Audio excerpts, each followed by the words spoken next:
Sit the down and listen. She runs because she doesn't want to hear. You're a poor excuse. She didn't collapse on set because of stress. That was the story given. But behind the scenes, a leaked toxicology report told a different story. High levels of sedatives, substances Jasmine was never prescribed, found in her bloodstream. And when you look at who's been in charge of her diet, her medicine, and every healthy sip she takes, it starts with one man. Matt. This isn't one of those petty 90-day fights over toothpaste or who paid for dinner. This is life-altering, possibly life-ending. And the internet isn't laughing about green smoothies anymore. Because now, some are calling Matt's kitchen routine a calculated form of control.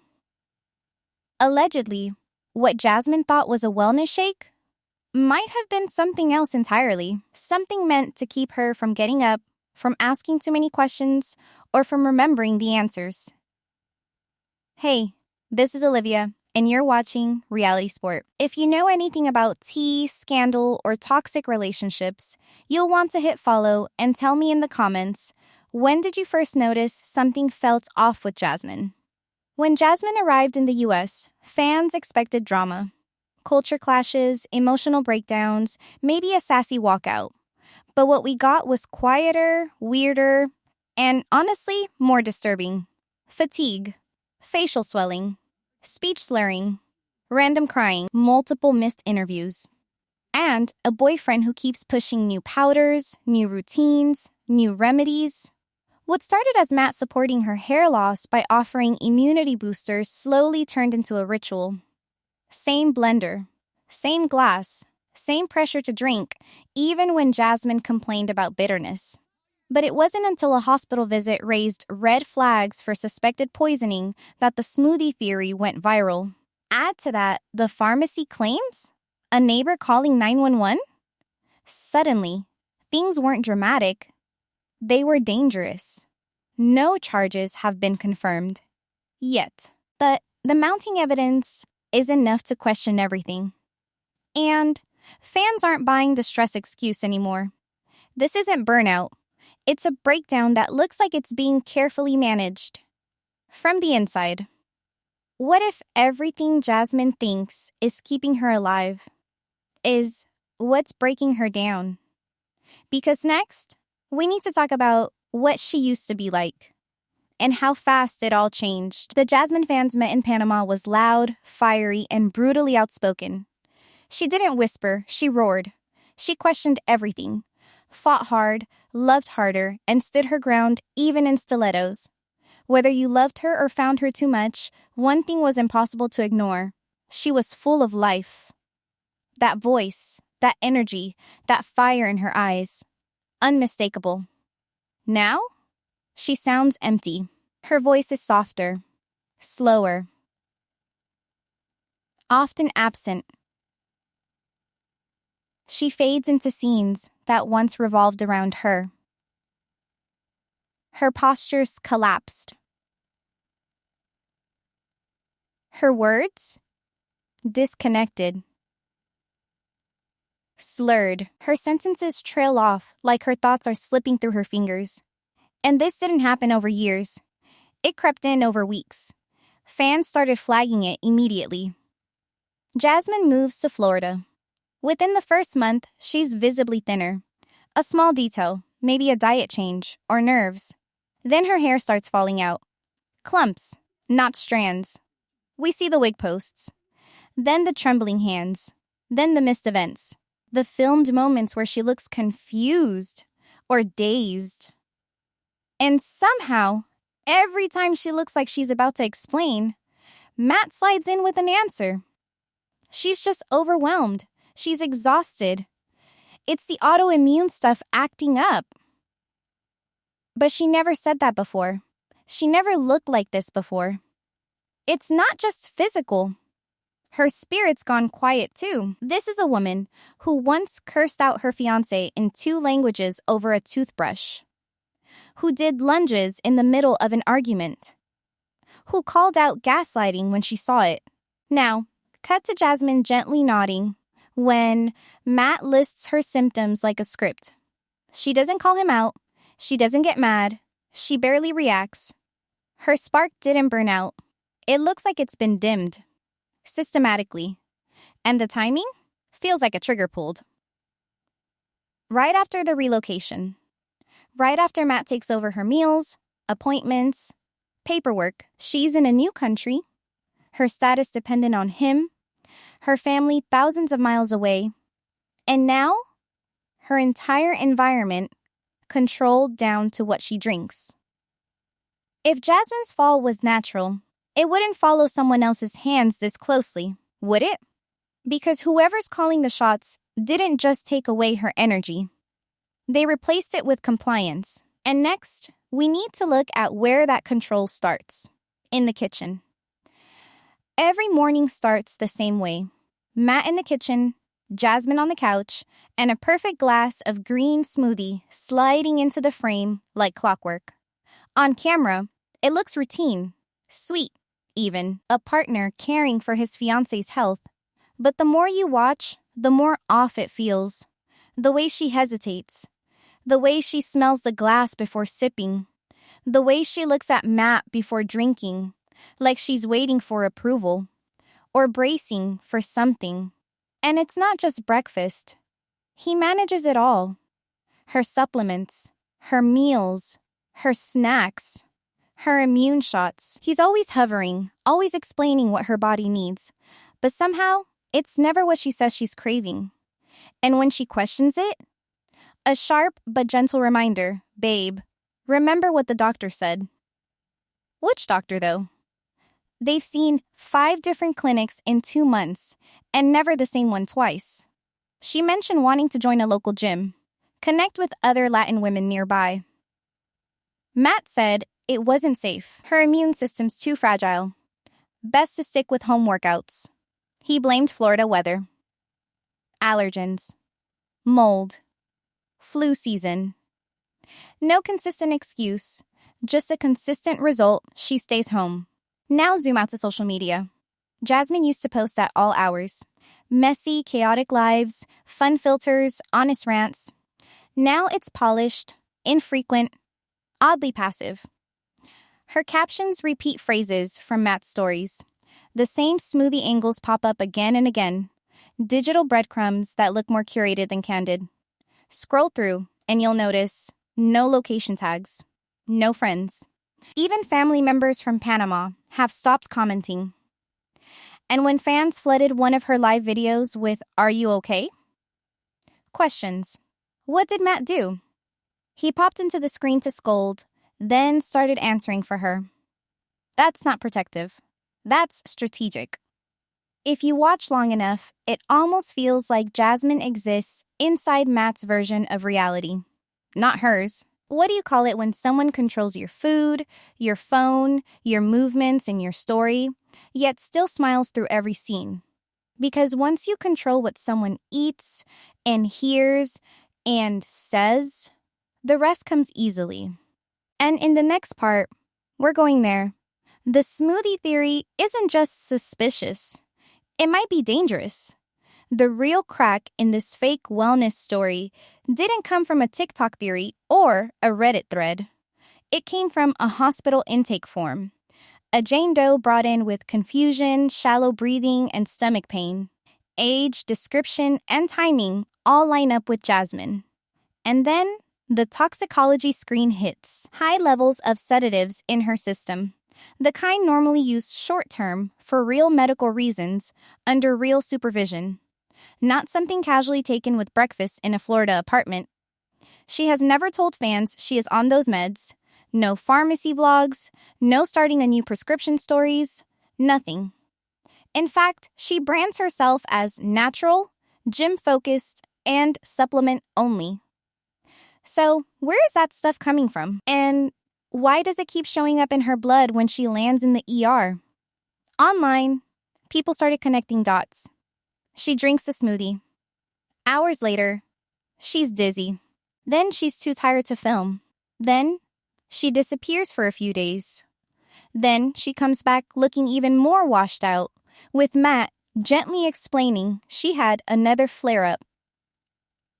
According to some long-term viewers, this pattern repeats like a sick routine. Smoothie.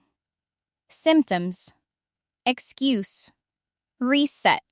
Then, the pharmacy claims leak. A pharmacist on a forum describes a man matching Matt's look who buys high quantities of dissolvable sleeping aids, strong laxatives, and diuretics. Not once. Not in an emergency. Regularly. Over and over. No prescription. Always with a vague reason about a relative or stress. Taken alone, it could be nothing. Combined with hospital sedatives and Jasmine's symptoms? That is a different picture. Fans started replaying recent episodes. They slowed down scenes where Jasmine lifts a glass and frowns at the taste, then sips anyway after a nudge. They pointed out the timing between those scenes and her on-camera off days. An audience that once hated her for being too dramatic now worries she is not dramatic enough, because what she is dealing with looks like it belongs in a criminal file instead of a TLC storyline. And every time someone raises suspicion, there is Matt in confessionals or comments, talking softly about how hard it is caring for someone sick. That framing turns questions about him into sympathy for him. So, is this a love story poisoned by stress? Or a stress story poisoned by something else entirely? Because if the smoothie is part of the problem, the late-night kitchen footage rumored to exist could be the missing proof everyone is scared to see. The strangest part of this whole scandal is who might be sitting on the most important piece of evidence. Not a producer. Not a doctor. Gino. The ex. The same man everyone clowned for being controlling and paranoid with his spy gadgets might be the one holding a flash drive that explains why Jasmine keeps getting mysteriously sick. Long before Florida, before Matt, before green smoothies, there were rumors that Gino gave Jasmine luggage with a hidden tracker because he was obsessed with watching her moves. Creepy? Sure. But now, some insiders claim one of those devices did more than track location. It captured video. Grainy, motion activated, pointed right toward the heart of the apartment. The kitchen. According to people who say they have seen the footage, it always starts the same way. The apartment is dark. Everyone should be asleep. Then around 3 a.m., Matt walks into frame. No cameras, no crew, no Jasmine. He heads straight for the blender station. He does not grab fruit. He does not grab spinach. First, he pulls something small from his pocket. A baggie. A container. Something that does not look like food. He uses a grinder or mortar.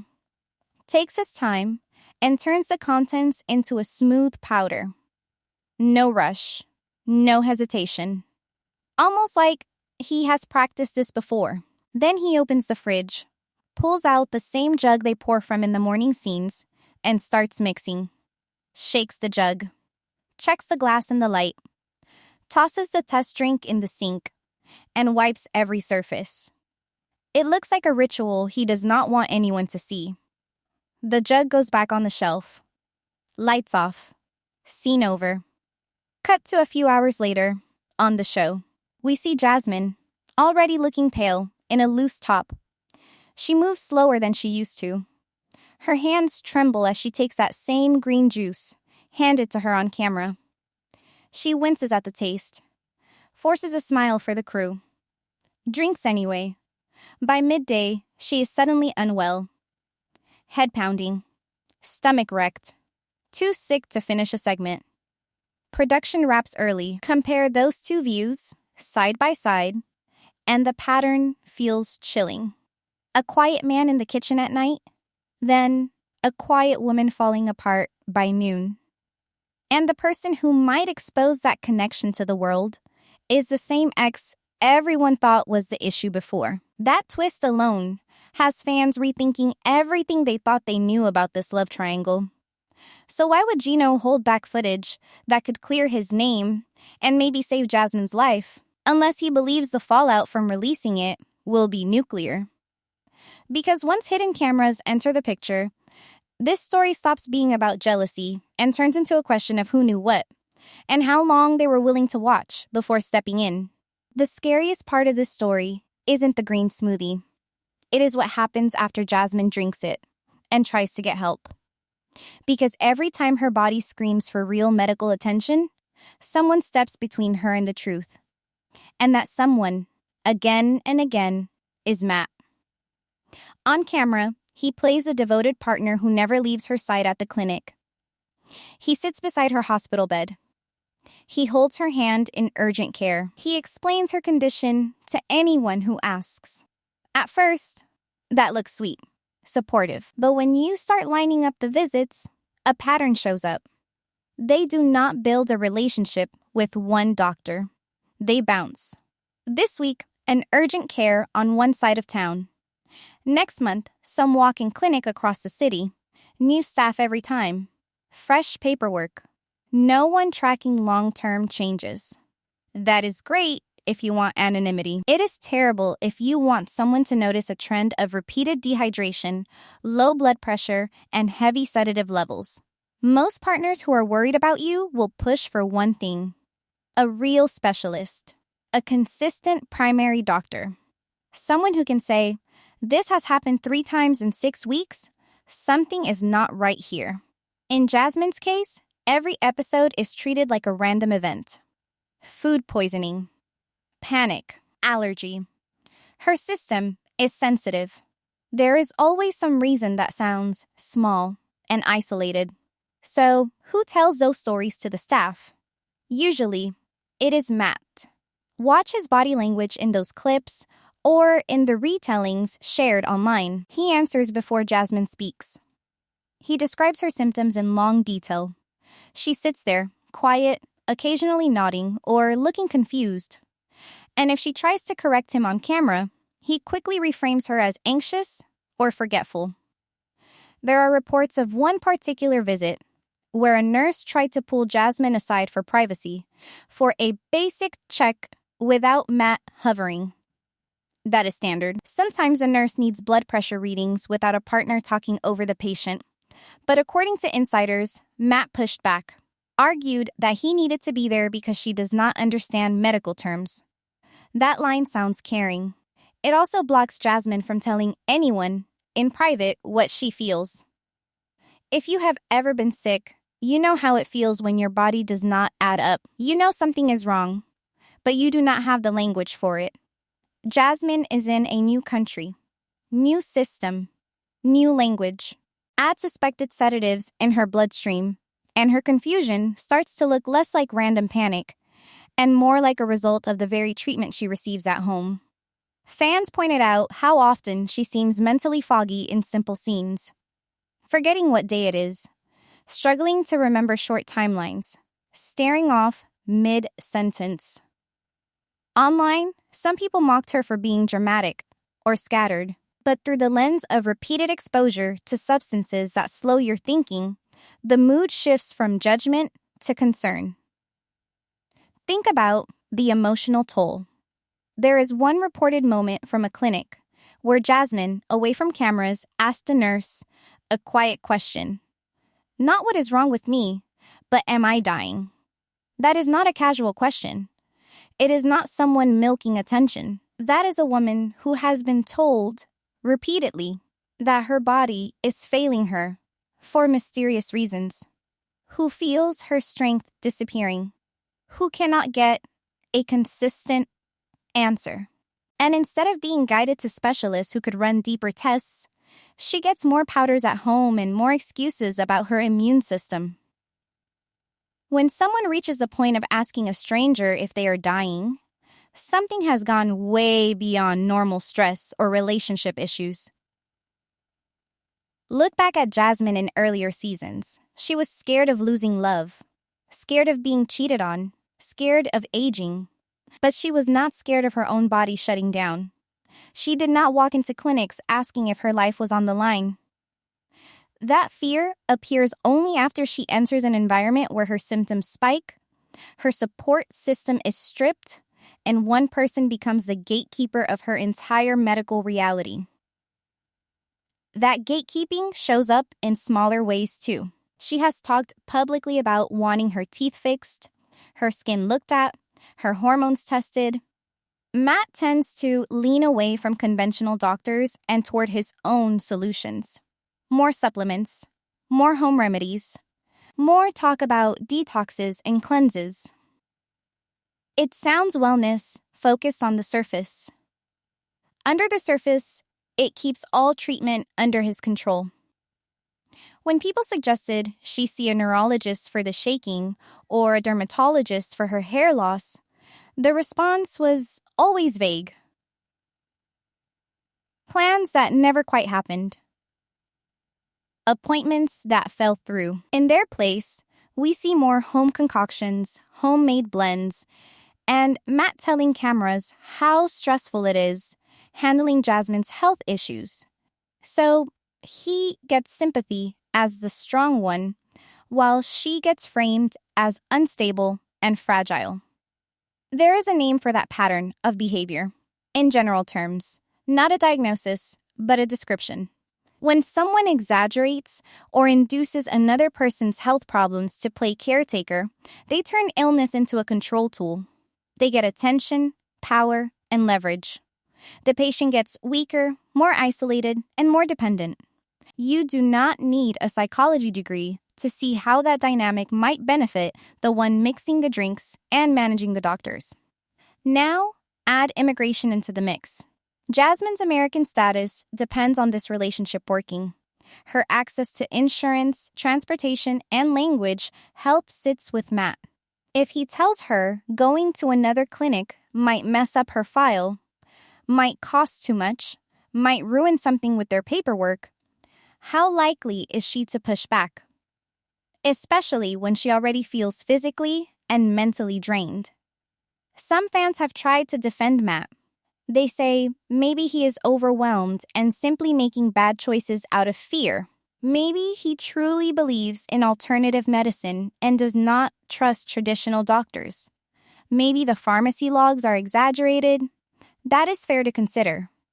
People panic when loved ones are sick. They Google too much. They oversupplement. They mismanage. That happens. But then you look at the consistency. The timing, the way her decline tracks perfectly with his increased control and his presence in every medical room. You listen to Jasmine's own words when she is alone on camera. I feel like I am fading. I don't recognize myself. You watch her wipe tears the second he walks in frame, switching to a fake calm.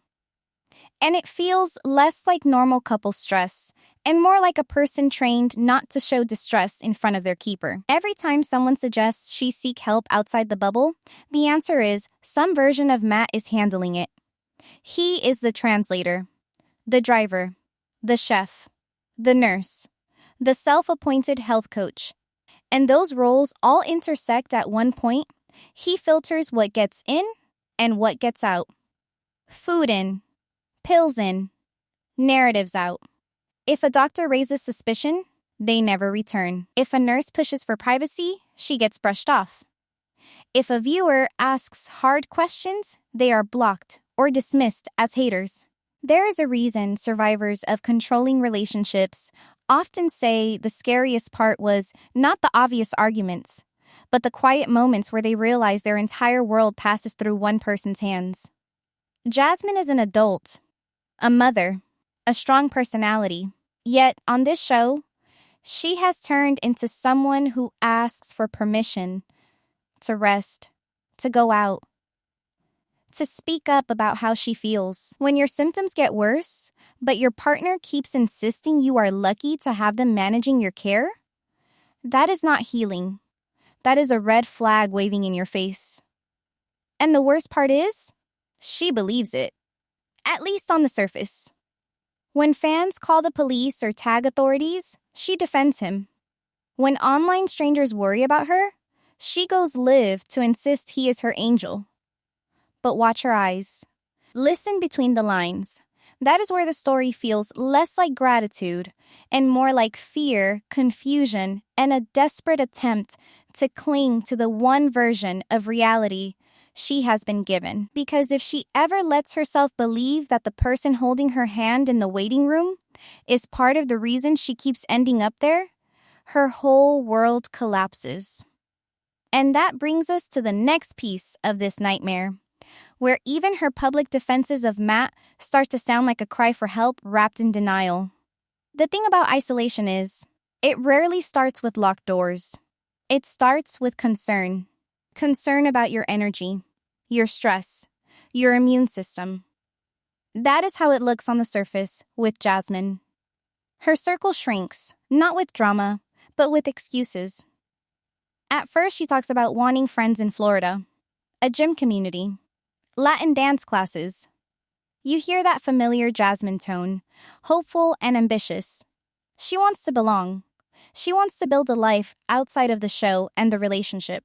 Then slowly, that plan disappears. No more gym tours, no salsa nights, no local meetups.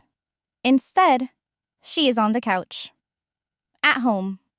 Again. Why?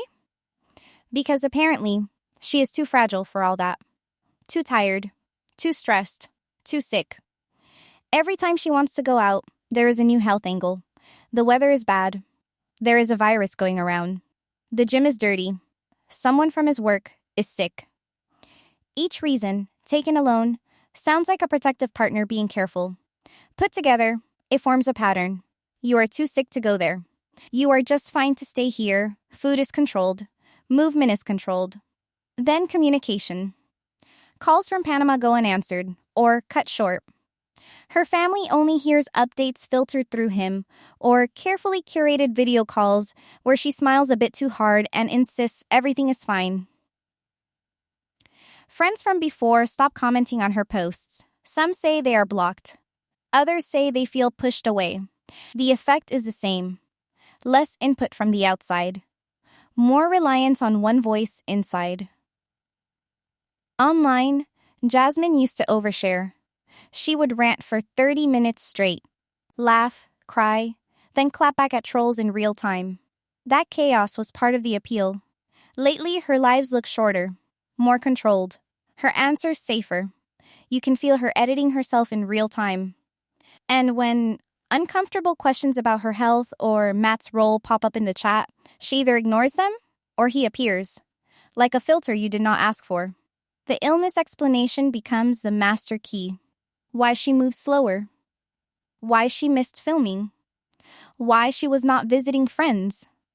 Why she did not fly home to see her kids.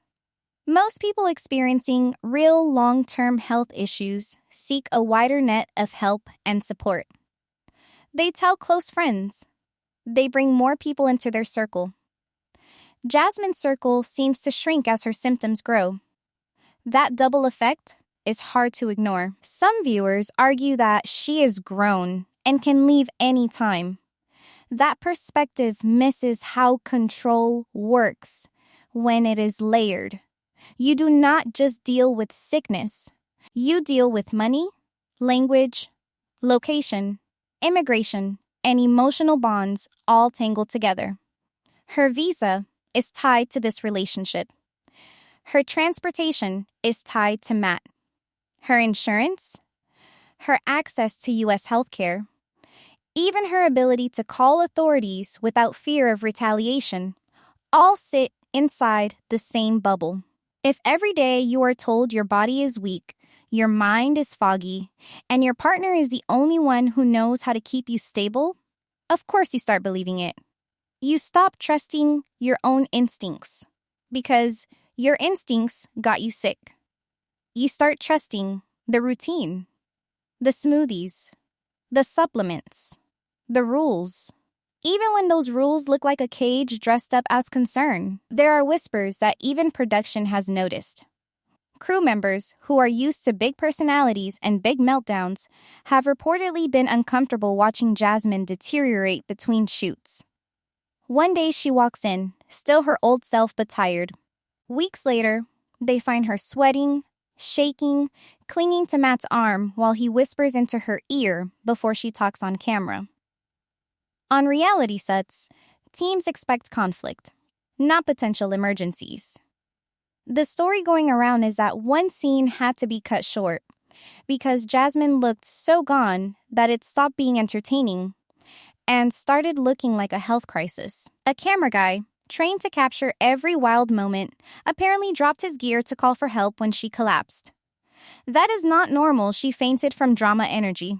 That is something is wrong, and we are not watching someone act any more energy. Even then, after the ambulance moments, after the ER, after the toxicology findings, the same narrative flows out publicly. Stress, anxiety, culture shock, autoimmune flare. All the words that sound socially acceptable, that do not require anyone to point directly at the green jug on the counter or the man holding the lid on it. Isolation also shows up digitally. People have noticed that some of Jasmine's posts feel off. The tone does not match her old captions. The phrasing sounds more like Matt's vocabulary. Long, calm sentences about her health journey and how lucky she is to have someone managing things. Less swearing, less wild humor. More gratitude posts. On paper, that looks like maturity. In context, it looks like someone else editing the script of her life. Ask anyone who has been stuck in a controlling setup. There is a pipeline. First, your world shrinks socially, then physically, then digitally, then intellectually. You stop making your own choices. You start repeating the story given to you, because that story feels safer than the chaos that comes with questioning it. In Jasmine's case, her illness becomes the perfect excuse to shut every door that leads outside the relationship. Her kids are thousands of miles away. Former castmates are busy with their own lives. Fans can only see what reaches the screen. Inside that vacuum, Matt's version of reality fills the air. She is sick. People are against her. He is doing his best.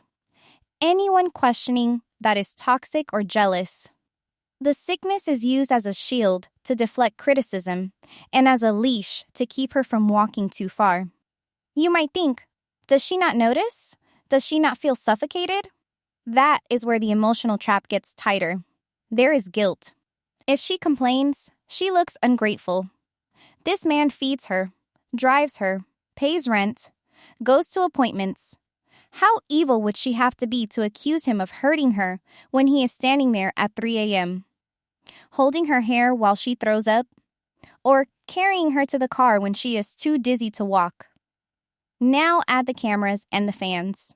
She is not just a random woman in a bad situation. She is Jasmine from 90 Day Fianc. If she tells the truth and it points to abuse or poisoning, she has to admit that she walked into danger, left her kids behind for it, and defended the person responsible in front of millions. That is a brutal pill to swallow on top of whatever is allegedly in those smoothies. This is why even small signs from producers matter. If crew members are whispering that something feels wrong, but keep filming because that is their job, then the line between entertainment and exploitation blurs fast. You are not recording a messy relationship anymore. You are documenting someone's possible slow destruction, wrapped in confessional interviews and background music. When the people paid to chase drama start looking uncomfortable, you know the situation has passed reality TV and entered something closer to a crime watch. Isolation also means Jasmine does not see how many people are worried. She might catch a few comments before they get deleted. She might read one DM out of 100. But she does not see the full storm of concern, theory threads, or other women saying, "This is what my abusive ex did too." That feedback loop, which could wake her up, is cut off. So her illness stays useful. Useful for keeping her in bed. Useful for keeping her offline. Useful for explaining away every bruise of exhaustion, every ER visit, every moment she forgets things she should remember. As long as everyone buys the illness story, the person managing that story holds the real power. At the same time, the stakes keep climbing. CPs reportedly sniffing around. Neighbors calling the police when they hear screams. Pharmacists side-eyeing frequent high-dose purchases. That outside pressure is the one thing isolation cannot fully block. And when that pressure finally cracks through the wall, Jasmine will have to decide which version of reality to believe. The one she has been fed for months, or the one strangers have been screaming from the comments. Sometimes the smallest room in the story exposes the biggest truth. In this case, it is not the apartment, not the TLC set, but the pharmacy. A place where purchases quietly leave a paper trail, even when no one is paying attention on camera. According to posts on professional forums, a pharmacist in Matt's area noticed a regular customer. Soft-spoken. Polite until questioned. Buying the same types of products in strange amounts. Not snacks. Not protein powder. Dissolvable sleeping aids. Strong laxatives. Diuretics. Over and over again. No prescription. Always with a rushed explanation about a relative or stress. If you have ever had a real medical issue, you know how those purchases usually look. One box here. A follow-up if a doctor recommends it. Not several boxes of sedating aids that dissolve easily in liquid. Not repeated buys of things that, if taken heavily, land people in an ER with dehydration, electrolyte chaos, and that slow, poisoned feeling Jasmine has described without using that word. Piece that together with the leaked hospital results. With her ER visits for confusion and stomach problems. With her constant dehydration. The combination starts to look less like coincidence and more like planning. And the part that breaks people is this. Most of those viewers used to side-eye Jasmine, call her dramatic and selfish. Now, a lot of those same people sit in the comments saying they feel sick for not seeing the signs sooner. You might think this would be the point where Jasmine turns on Matt, where the smoke gets so thick she finally yells fire. But what happened instead made this whole situation feel even darker. She went live. The lighting was dim. Her face looked drawn. Heavy sweater, even though Florida is not exactly freezing. Comments flew in fast. Are you safe? Blink if you need help. We saw the reports. Tell us what is going on. It felt like maybe, finally, we would hear anger from her, or at least doubt. What did she do? She defended him. Hard. She called viewers haters. Said people twisting stories do not understand her illness. Said Matt is the only one who takes care of her, gives her medicine, calms her down when she panics. Over and over, she praised him as her protector. Her angel. You could practically hear hearts dropping on the other side of the screen. People who had been screaming from their keyboards for months suddenly felt shut out. Betrayed. Not by Jasmine in a hateful way, but in that heartbreaking way where you watch someone you care about protect the person who looks like their biggest risk. It is a survival response. If your entire life depends on one person, your brain will cling to any story where they are the hero, because the alternative is too scary to process. The live did not calm anyone down. It did the opposite. Her language sounded rehearsed. Her eyes looked glassy. She repeated the same lines about stress, flare-ups, and how people do not see what happens off camera. That last part hit hard, because the rumor is someone does see off camera. And that someone, Gino, might have the hardest evidence yet saved to a drive. When the person you want to rescue insists their cage is a safe place, the whole audience is forced to confront an ugly question. Are we watching a love story, or are we watching someone lose themselves in real time while calling it love? Gino being right was not on anyone's bingo card. For seasons, he was the joke. The insecure guy with the hats, the awkward texts, the weird tracking gifts.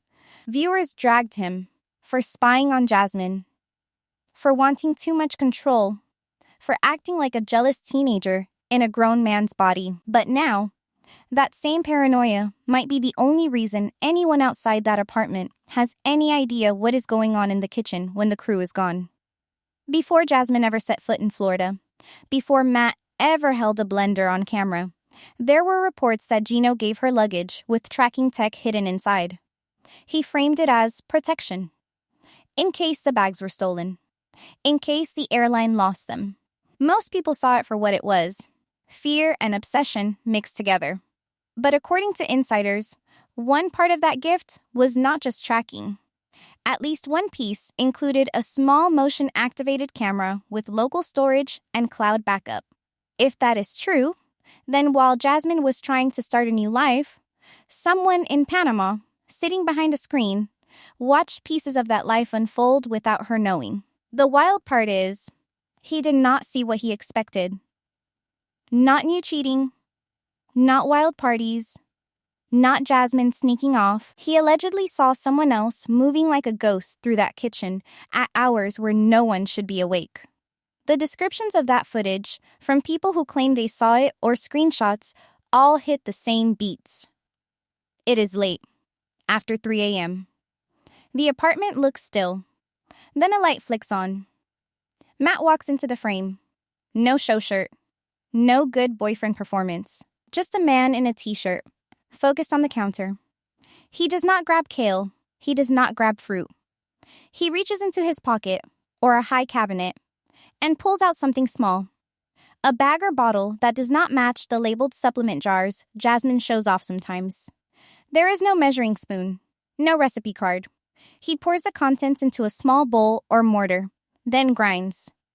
Slow, steady, like this is a habit, not an experiment. Then he opens the fridge and pulls out the same type of big jug you see in the morning scenes when he talks about immunity boosters and stress support.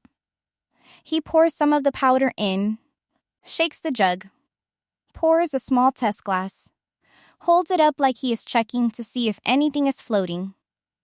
Then he tosses that test down the sink. Does not drink it himself, does not taste it. Cleans up, puts the jug back where it was, wipes the counter more than you would for a regular midnight snack. Then leaves.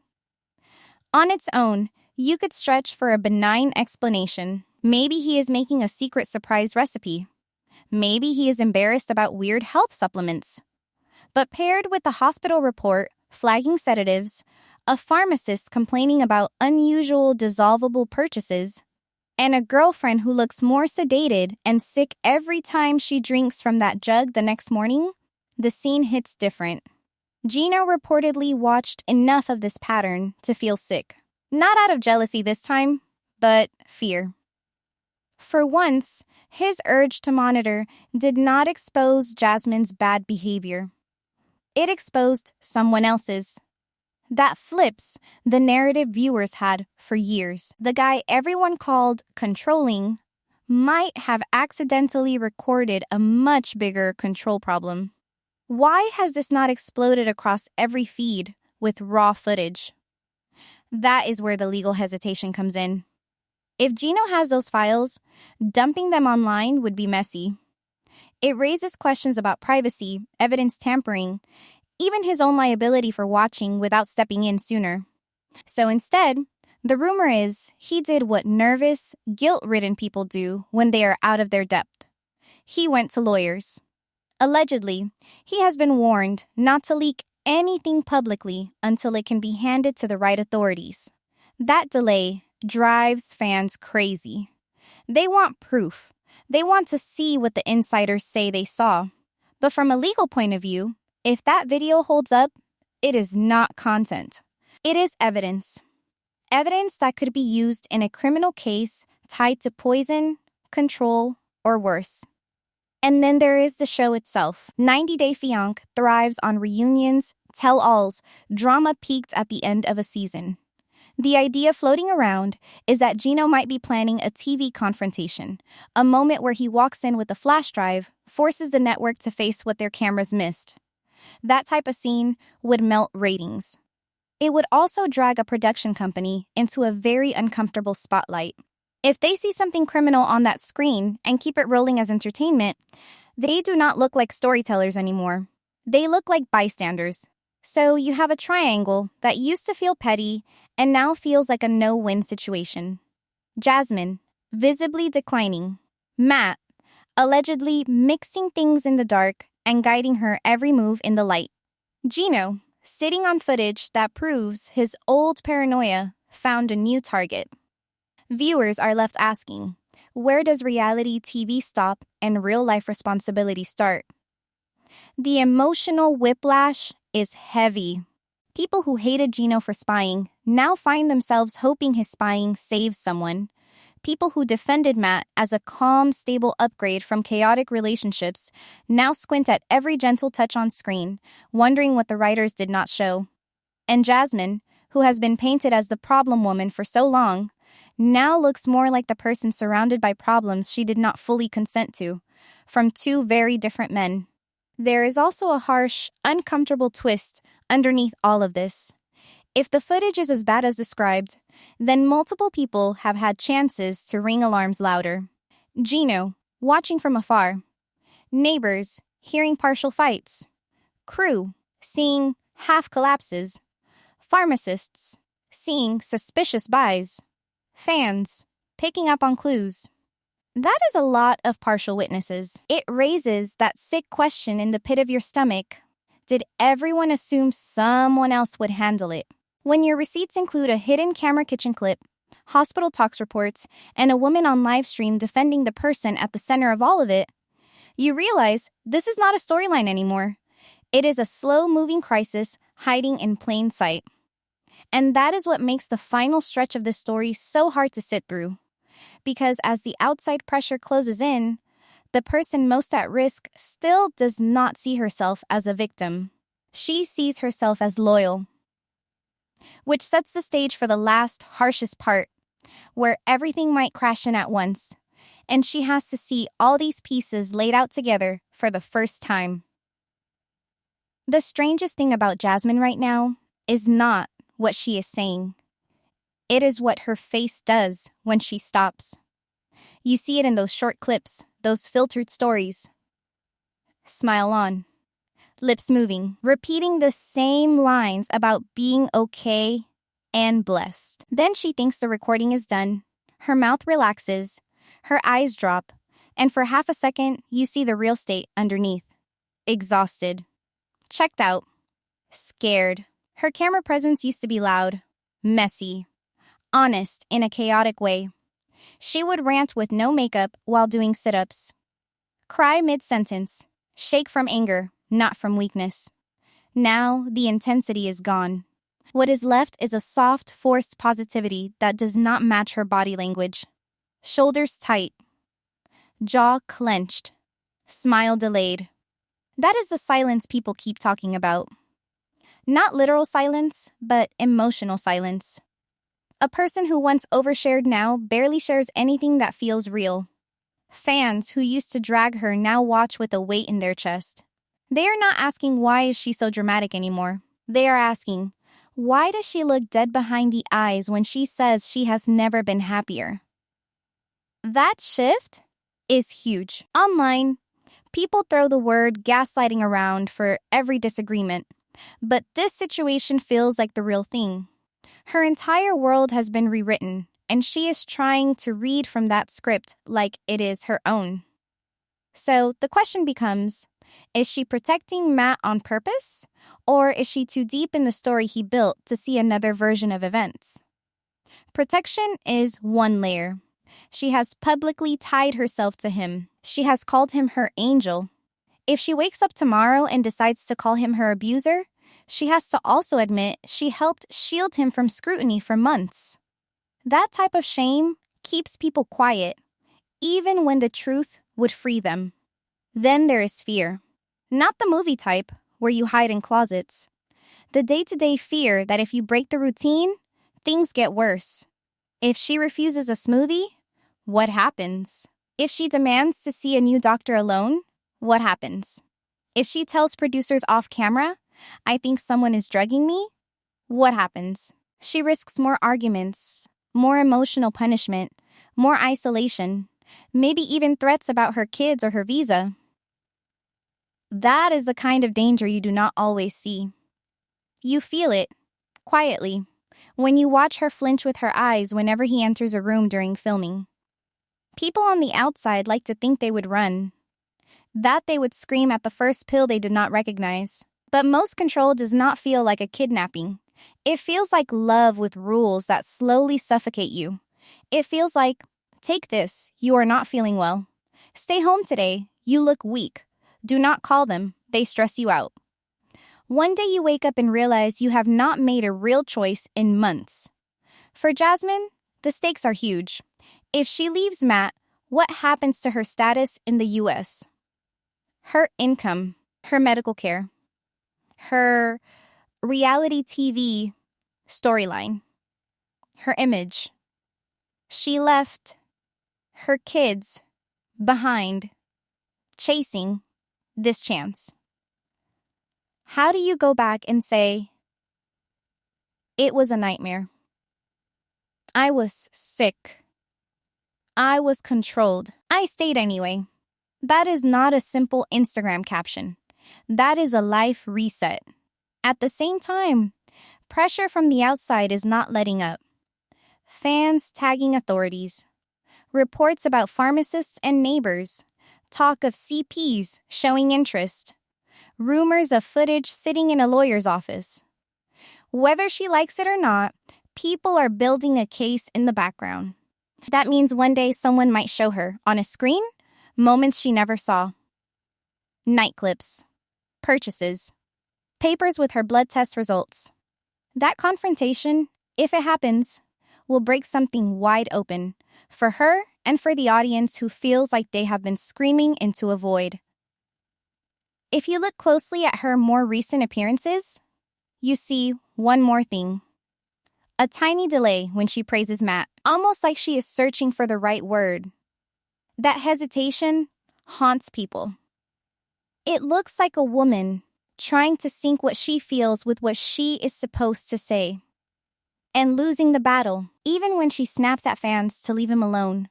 There is a shakiness in her tone that does not sound like pure loyalty. It sounds like fear coated in gratitude. There is another painful layer. What if she does know, or at least suspect, more than she admits? Some survivors say they felt something was off for a long time. Medication that knocked them out too hard. Drinks that tasted wrong. Accidental overdoses that happened too many times. But facing it fully would have meant facing how long they ignored their own body's alarms. Jasmine might feel that on some level. So, she doubles down on denial to survive emotionally, while her body tries to out her truth through tremors and collapses. This is why her silence feels loud. She is not calmly ignoring drama. She is actively covering holes in a story that leaks with every hospital visit and rumor. And the more she insists everything is fine, the more fans feel sick because they see what she is not allowed to say. All of this builds to one inevitable point. Something is going to give. It could be law enforcement stepping in if the evidence stack gets high enough. It could be production forcing a serious sit-down instead of another staged argument for ratings. It could be Gino, tired of sitting on proof, deciding that legal risk is worth the chance to stop what he thinks he saw. Or it could be Jasmine herself hitting a physical or emotional breaking point where the narrative she has rehearsed finally cracks. None of those outcomes are pretty. If authorities get involved and find chemicals where they should not be, this does not end in a breakup post. It ends in court documents, charges, and a reality TV franchise scrambling to explain how so much happened so close to their cameras without any real intervention. If producers air damaging footage for ratings instead of going to police first, their reputation takes a hit that no spin can fix. If Gino steps in on television with that rumored drive in his hand, we get a spectacle that feels less like closure and more like a public autopsy of a relationship. Jasmine would sit there, watching scenes she was never meant to see while the world reacts in real time. That is trauma, even if it leads to truth. And if Jasmine is the one to finally speak out, it will not be a cute couple update. It will be a confession heavy with regret, rage, and grief for the version of herself that got lost in all of this. That Jasmine from Panama, who shouted and demanded proof, looked controlling to some, but she is the one person we needed in Florida. The woman who would have ripped that blender out of someone's hands and walked out. Her silence is not permanent. Silence under stress always breaks. The real fear is what state she will be in when it does. Will she be safe? Will she be believed? Will the people who ignored clues feel any responsibility? Those questions hang over every clip, every rumor, every new update video.